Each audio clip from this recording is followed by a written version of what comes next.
Magandang araw sa inyong lahat. Kamusta kayo? Narito ang isang bahagi o segment ng ating aralin sa Conversational Tagalog 1. At ito naman ang inyong instruktor, Rafael Pulmano. Hello everyone, we are in Lesson 1, using common everyday greetings and inquiries. In this segment, you will learn about the linkers nang and na. In the last tutorial, you learned about magandang umaga or good morning.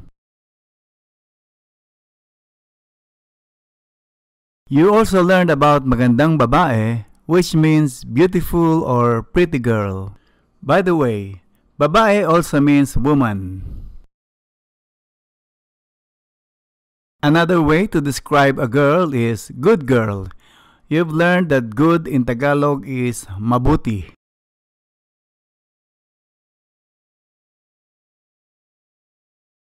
Therefore, mabuting babae is good girl. That's mabuti plus nang, a linker. Another word for good, meaning kind, is mabait. A girl who is kind is mabait na babae or babaeng mabait.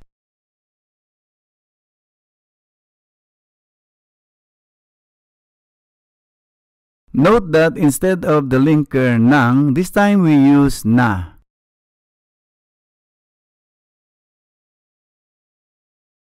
When the word before the linker such as mabait ends in a consonant, we use na. If it ends in a vowel like maganda, we use nang.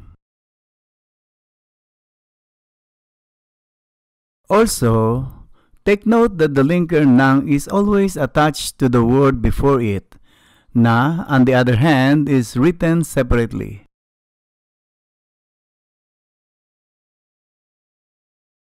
Here is a brief grammar note about the linker. In general, we use it to link two words that are next to each other, like a noun being described by the adjective before it. Remember the adjective maganda and the noun umaga? Rather than saying maganda umaga, we say magandang umaga by adding a linker between these two.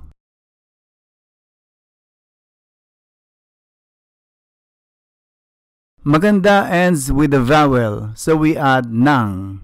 Here, the linker nang is attached to the preceding word maganda.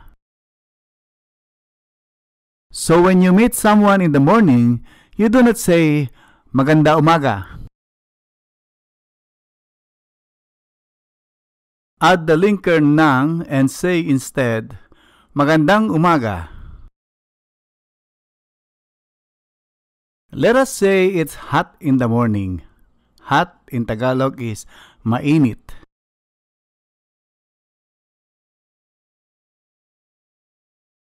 Try using nang or na to link umaga and mainit. Umaga ends with a vowel. Umagang mainit. Now, try this.